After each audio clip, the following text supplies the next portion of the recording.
你咋报这么多呢？应该报，你不报对不起你的轮胎。怎么了21.02分，有个兄弟一下报了2条胎，51公里，要200块钱定金。二话不说转了1800块钱定金。咱们现在先去给他搞。兄弟啊，这还有多远能到呀？我想吐。你想吐？你是哪里想吐？你是嘴想吐还是哪里想吐？老二想吐，发现目标车辆，他两个眼睛眨巴的挺那个了。他在勾引我。他在勾引你。他们是一闪一闪勾引我吗？到，等一会儿啊，我先解决一下人生大事。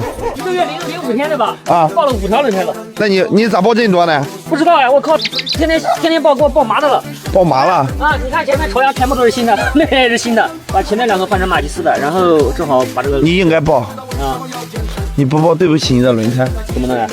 你这选的是城市物流的呀，你这选的全是轻型的轮胎，那不报你报谁啊？他反正跟我讲这个拉这个没事，换，这什么挣钱换，挣钱换。干活第一步，安全守护住。他卖给我挺便宜的，然后多少钱？我500块钱，450。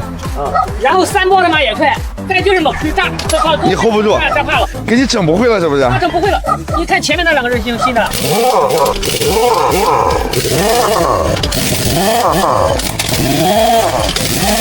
5个，他已经给我3包了。你看这个是新的吧？嗯。然后那边那个是新的，然后那个侧边那边也是新的，车上3个新的，全部都是这1个月之内换的。然后这2个炸了的，心想不会再这么炸了。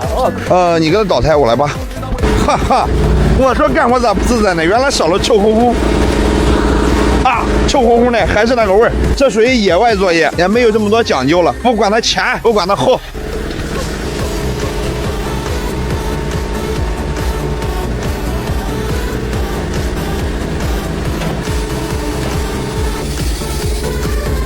慢点扎手。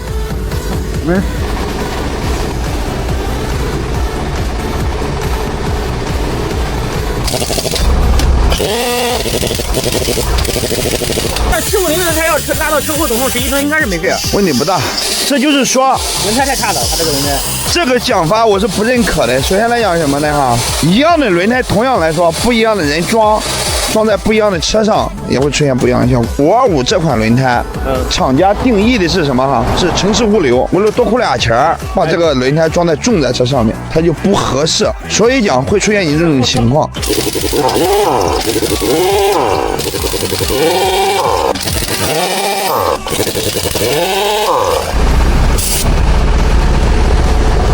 86年的侧漏机，你那不行，达不到这个效果，你那不行。爆胎的时候心里想啥？第一时间想啥？就这么回事了，就这么回事了，爆习惯了是不是？爆习惯了，爆麻的了。爆麻了。本身前几天都打算去换的，那边换，因为至少方向轮不能爆对吧？他妈后轮爆一个还能保，正好能下来。他跟我讲是7吨，反正超7吨，我等会儿去过磅，等会儿上高速去过磅去。